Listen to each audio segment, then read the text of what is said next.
Hi guys, what's up? So today, in the Indicast episode, we will discuss another raging issue which has been plaguing our country, and that issue associates itself with the Union Territory of Jammu and Kashmir. I had discussed the rising militancy problem in the episode 16. So today, I think we will dive deeper into the issue, and I would give the mantle to Raj, and also notice the fact that we are wearing pants in today's episode, and not like the last episode where we were in our extremely short shorts.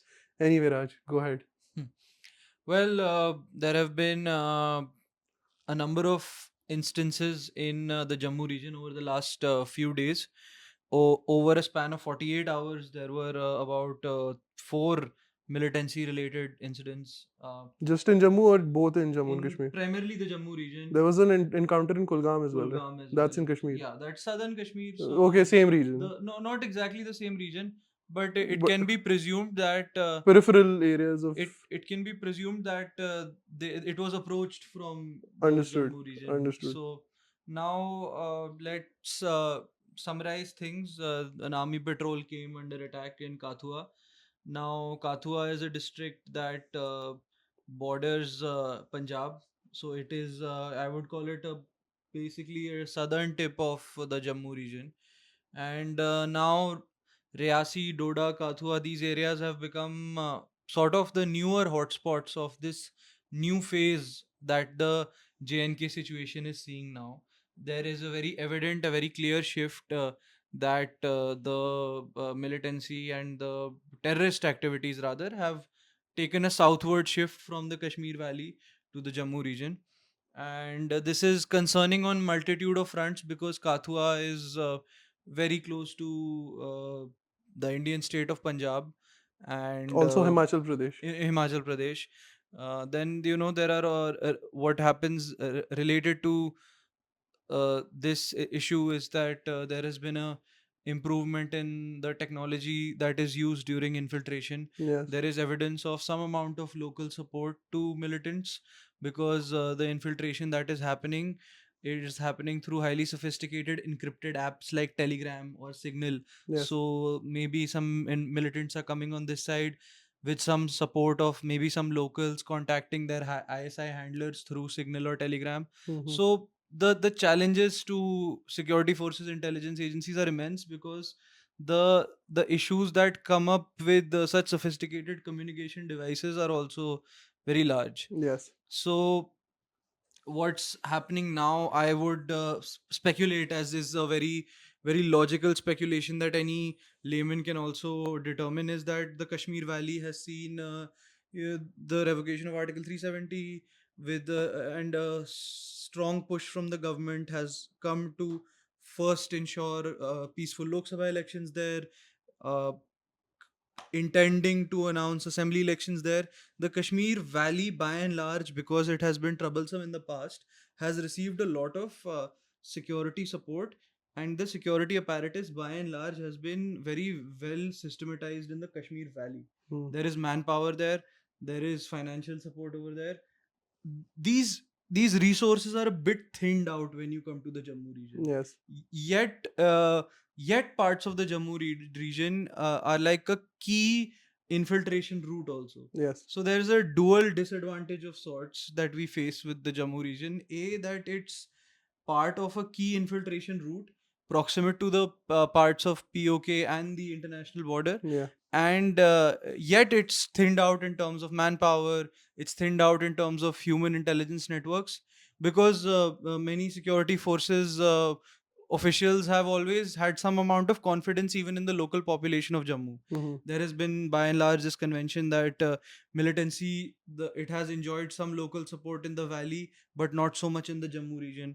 So there was a bit of confidence of that, which I think now with further development of intelligence networks has reduced, because maybe to some extent there has been local support even to the militants in the I Jammu region. would like to add something, or add something to what you're saying. Is in my previous episode, I had talked about these regions of Jammu, which are facing a lot of militancy right now, also being like the hotbeds for cross-border terrorism and ambushes on Indian fronts. So this rise, I would not call it anything new, and the support for the militants is also something that is not new, in my opinion, specifically in the northern regions of Jammu. And I had also talked about the isolation that the Gujar population and the Bakarwal population of these regions have faced politically, specifically in the last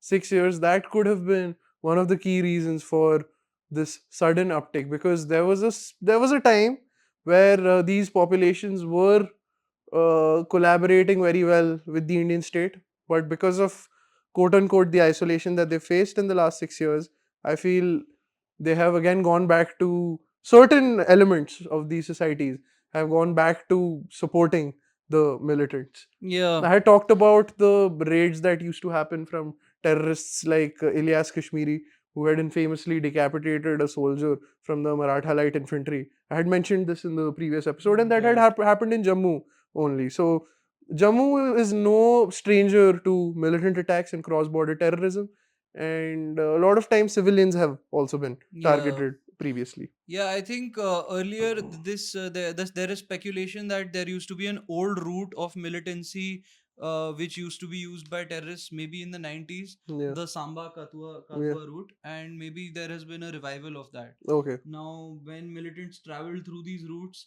the speculation is that they are not traveling in large groups, so maybe they are able to evade army or BSF patrols, and these groups are probably much lesser in number, and mm, regrouping and grouping to sort of coordinate travel into South Kashmir. You see, Riyasi and Kulgam are bordering districts.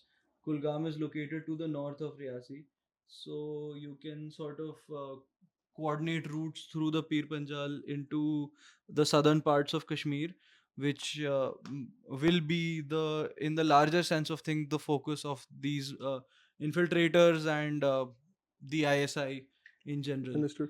There has also been a grave allegation by the Indian security forces, specifically after today's attack, and that allegation being that there's a lot of sophisticated American weapons that are being used by the militants. You have cartridges which are 5.56 NATO rounds, which are being fired from M4 carbines, which is quite a significant development as to what type of sophistication these militants have reached. And it only points towards the direction of the recent withdrawal of the American forces from Afghanistan, the huge cache of weapons that they had left with the Afghan soldiers, which automatically came in the hands of the Taliban. And of course, there's a certain section of Taliban which openly collaborates with the Pakistani government. So it is not that surprising that these Yeah, arms and ammunitions are reaching the militants as well. And also, not to mention that the Americans are also giving a lot of arms and ammunitions to the Pakistanis, which eventually, historically they have. yeah, I mean, which eventually leads to the militants, and that's why it's so difficult to trust the Western world. Anyway, go ahead, Raj. no, I mean, not to get so passionate, I'm I joking. think Pakistanis Yeah. have procured a lot of American weapons, Hmm. after which it stops being a US problem. Yes. Who the Pakistanis decide to give the arms and Exactly. ammunitions to, the M4 carbine is very easily available Hmm. in anywhere in Pakistan. I think it would also not be too over the top to speculate that there are a lot of good, sophisticated Chinese or even Pakistani manufactured copies of Absolutely. those guns. There are a lot of other sophisticated American weaponry which the Pakistani state has access to, because a lot of technology transfer was done, I believe, around the time the war on terror 60, began. but 60s only. Since 60s only, Six in 60s, it has been Pakistan has ongoing. always had better weapons than the Indian state. That has been a fact. Yeah, so I Yeah. mean, who who is supplying Hmm. Western weapons to these infiltrators is not surprising. Exactly. It's the state of Pakistan has its has this blood on their hands. It's not even a question of deniability anymore. Even they don't deny it. Yeah. So, and whose weapons? It could be Chinese weapons. It could be American weapons. Anything they have Yeah. access to, they will. in my view, Of provide course. the militants. So, having said that, I think that another reason for a little amount of setbacks that the Indian security establishment might have faced in the region would be because we've also had our issues with China in the northern command of the army. So, Hmm. there has been a renewed focus to deployment around the line of actual control. Okay, towards So we China. have a dual challenge already facing us in China. Okay. So we have excessive army deployment around LAC, forgive me. Then we have a significant amount of deployment in the Kashmir Valley, and then having to adequately resupply, restock, and redeploy troops in the Jammu region. Then it becomes a three-pronged challenge. Hmm.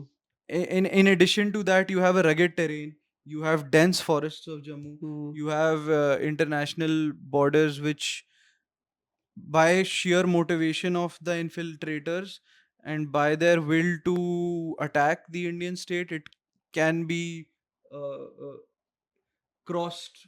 And so as a result, we have faced some challenges I lately. have another question for you. Tell me if I'm wrong. Do you think that they are the ragtag militants that we suspect them to be, or they are professionally trained Pakistani soldiers who dress up as militants, behave like militants, but are in essentiality a professional soldier? See, I'm not qualified to answer this question, but from what news reports and speculations are saying, Yeah, that there is reasonable evidence to believe that they are from sophisticated units of the Pakistani Pakistani army. army or have received Yeah, good training from yeah, sophisticated units of the Pakistani army. understand. See, the mountainous terrain, A, is not easy to cross, Mm-hmm. and B, is not easy to survive in. Mm-hmm. So to have to do that, you have to be sending a lot of quality troops, or at least be training these men from Yeah, your equivalent of absolutely. your special forces or whatever. There's another message for the viewers. There's a section of the Indian population which believes or really, really underestimates the firepower of the Pakistani state. One should never do that because I feel the Pakistani military and its establishment and its intelligence wings, they know what they're doing. They're not stupid. So as we progress and as we modernize, as we become more and more technologically advanced, the Pakistani state would also try to match our levels or would probably try to better us at what point we are. So, underestimating their firepower, underestimating their arsenal, and underestimating their capacity would also be stupid on certain people's part. Yeah, and I mean, I think there is a huge element of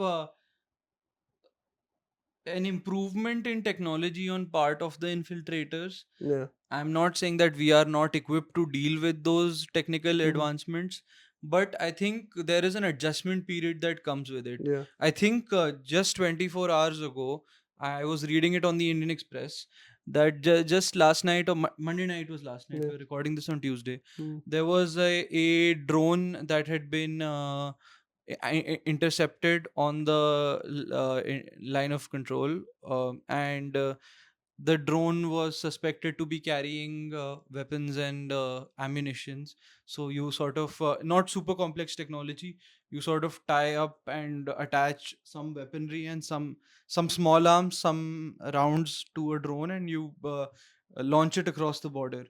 And then a patrol was launched to sort of recover whatever weapons may have been brought through that drone.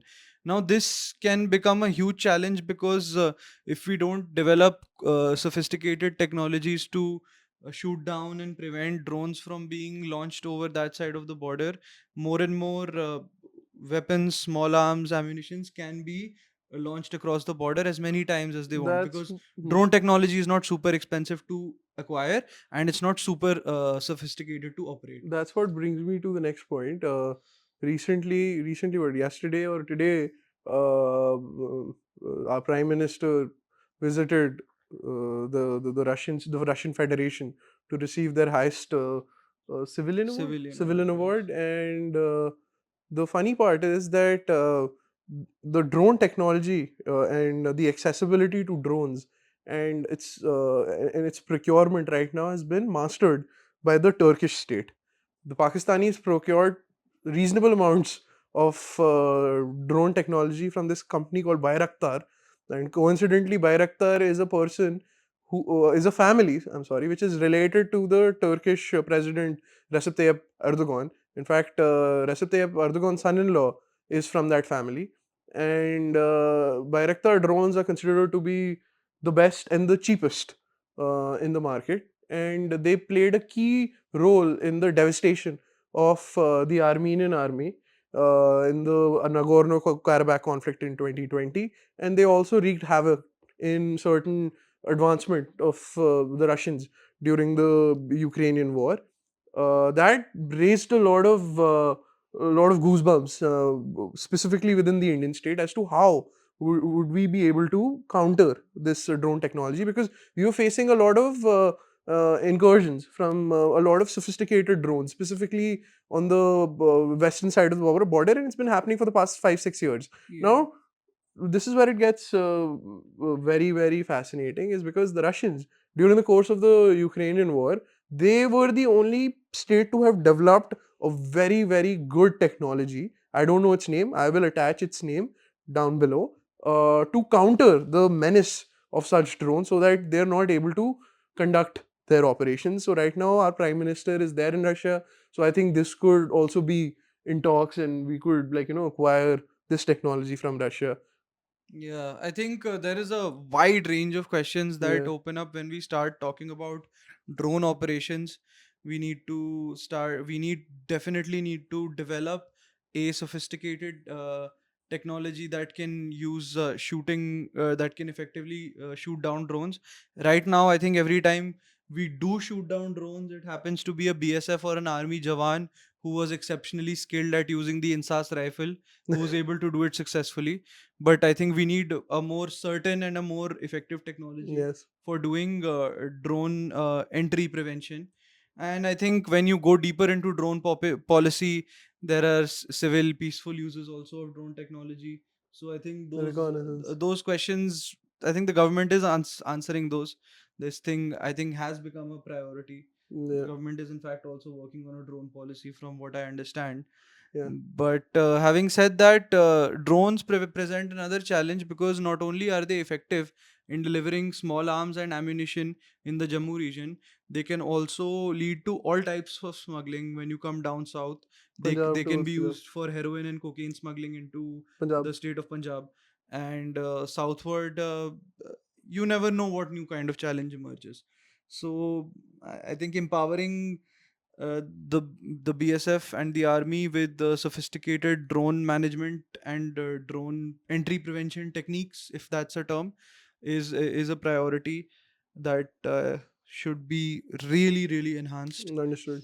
I think I want to make another point where there is an element of effective use of technology on part of these infiltrators, also in communication devices. Hmm. So when there is a usage of satellite phones or a standard, network cell phone, that's there is an element of understanding that our intelligence and security forces have with it. So it helps in better detection, it helps in easier tracing and surveillancing of those calls or communication. But when you start dealing with sophisticated encrypted applications like Signal and Telegram, or who knows, even FaceTime, then it becomes a little bit more challenging. Yeah, So strong end-to-end encryption in these applications, from what I understand, is creating a challenge for our intelligence absolutely. agencies at the moment. I think that's all I have to say. Yeah, I think But we can conclude the conversation by stating that the Indian state needs to be, and I think they need to be a little more proactive in dealing with the Jammu problem, and a full on offensive is not going to work. Again, I'm gonna say something which has been said a million times: winning hearts and minds will work. There yeah, needs to be some type of integration of the Gujars and Bagarwals of this area, which has been feeling isolated for the past 6 years. If that doesn't happen, there is going to be a certain section which will always and always support the militants. And again, we would feel surprised, oh, why aren't the attacks are stopping? But the answer is right in front of us. Yeah, and I think some amounts of answers also lie in modernizing uh, the BSF, modernizing parts of the Absolutely. army, better army BSF cooperation. Cooperation. And Uh, Jammu and Kashmir police. yes, inclusion of and synergy of all three Hmm. forces. I think it's been emphasized many times, Yes. but who knows the ground reality? Who knows the So, ground reality? um, Anyway, thank you. Thank you so much. Thank you for thanks for joining joining. us. You can watch our previous episode about this issue. We'll put the link below. You can watch another episode that we did about the Armenian question. And yeah, subscribe, like, share, put in your opinions. If you hate us, let us know. If you love us, let us know. And bye. See you. Take it easy.